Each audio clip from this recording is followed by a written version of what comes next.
Thane crime branch ने एक rave party में रेड की और 2 आयोजक सहित लगभग 90 से ज्यादा लोगों को हिरासत में लिया गया है। एनडीपीएस एक्ट के तहत कार्रवाई की जा रही है। कुछ ड्रग्स भी बरामद किए गए हैं। आपको दिखाते हैं। आप देखिए, ये एलएसडी से लेकर तमाम दूसरी तरह की ड्रग्स है जो रिकवर की गई है। बड़े पैमाने पर ड्रग्स रिकवर किया गया। हमारे साथ में क्राइम ब्रांच के डीसीपी शिवराज पाटिल जी हैं।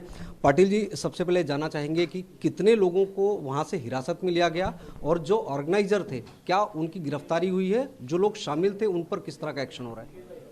वहाँ पे जो हमने रेव पार्टी पे थाना क्राइम ब्रांच ने जो कार्रवाई की, वहाँ से लगभग 90 जो बॉयज़ है उनको ताबे में लिया है। 5 गर्ल्स है और 2 ऑर्गेनाइज़र है। 2 ऑर्गेनाइज़र जो है उसमें एक डोंबिवली का रहने वाला है, कड़वा का, और लेकिन और भी इसमें कुछ ऑर्गेनाइजर शामिल होने की आशंका है, पता चला है, तो उसका भी इन्वेस्टिगेशन इसमें चल रहा है। इनका बैकग्राउंड क्या है सर? इनका दोनों का बैकग्राउंड क्या है? क्योंकि ठाणे के ही सिटी के रहने वाले हैं, तो बैकग्राउंड कुछ पता चला है? इसके पहले भी उन्होंने कुछ इस तरह की एक्टिविटीज में शामिल रहे?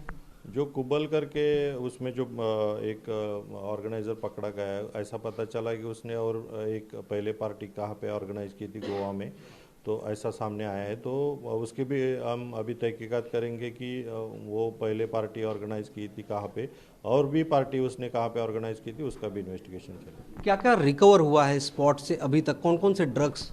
या जो रेव पार्टी का जो अभी प्लेस था, वहाँ से हमने एलएसडी की स्ट्रिप्स वहाँ पे बरामद की है। एक्सटेसी पिल्स भी वहाँ पे हमने बरामद की है।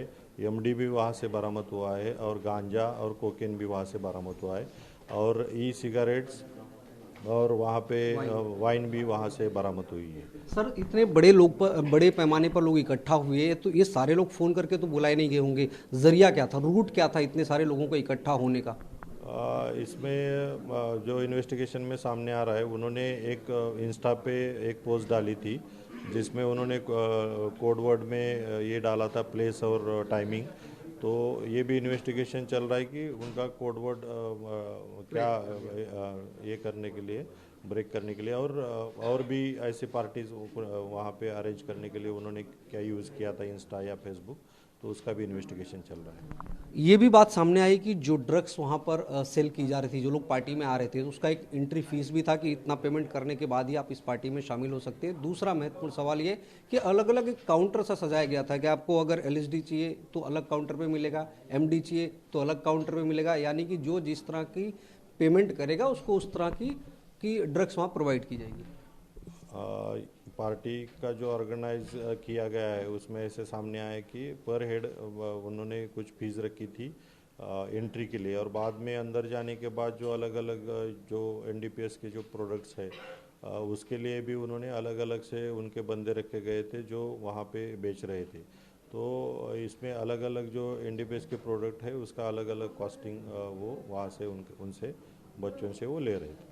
ये जो लोग डिटेन किया गया, जिनको आप लोग काउंसलिंग कराने के लिए भेज रहे हैं मेडिकल के बाद में, इनका बैकग्राउंड कुछ पता चला? कारपोरेट के लोग हैं, स्टूडेंट हैं, क्या है, मतलब बाय प्रोफेशन? अभी जो हमने जो वहाँ पे जो बच्चे हमने डिटेन किए हैं, जो यंगस्टर्स डिटेन किए हैं, वो कुछ स्टूडेंट्स है, कुछ कारपोरेट से भी है, और कुछ नॉर्मल लोग भी है। तो ये ऐसा है कि और भी इसका अभी प्रोफाइलिंग होगा, उनका क्या बैकग्राउंड है करके। बहुत धन्यवाद। शिवराज पाटिल क्राइम ब्रांच के डीसीपी स्पष्ट तौर पे बता रहे थे कि दरअसल थाने क्राइम ब्रांच को सोशल मीडिया के जरिए जानकारी मिली थी, और ये भी बात सामने आई थी कि दरअसल जो ऑर्गेनाइजर्स हैं उन्होंने कोड वर्ड का इस्तेमाल सोशल मीडिया पर किया है और उसके जरिए लोगों को वहां पर बड़े पैमाने पर इकट्ठा किया जा रहा है। लेकिन थाने क्राइम ब्रांच ने उस कोड वर्ड को क्रैक किया और उसके बाद में उस एग्जैक्ट लोकेशन की तलाश की, और वहां पर क्राइम ब्रांच की एक जॉइंट ऑपरेशन हुई, जिसके बाद में बड़े पैमाने पर लोगों की गिरफ्तारियां हुई हैं और हिरासत में भी लिया गया है। फिलहाल इस पूरे मामले में और भी कोई शख्स शामिल है, कोई और मास्टरमाइंड है, उसकी भी तलाश की जा रही है। कैमरामैन जतिन बांद्रे के साथ राजीव सिंह, टीवी 9 भारतवर्ष, ठाणे।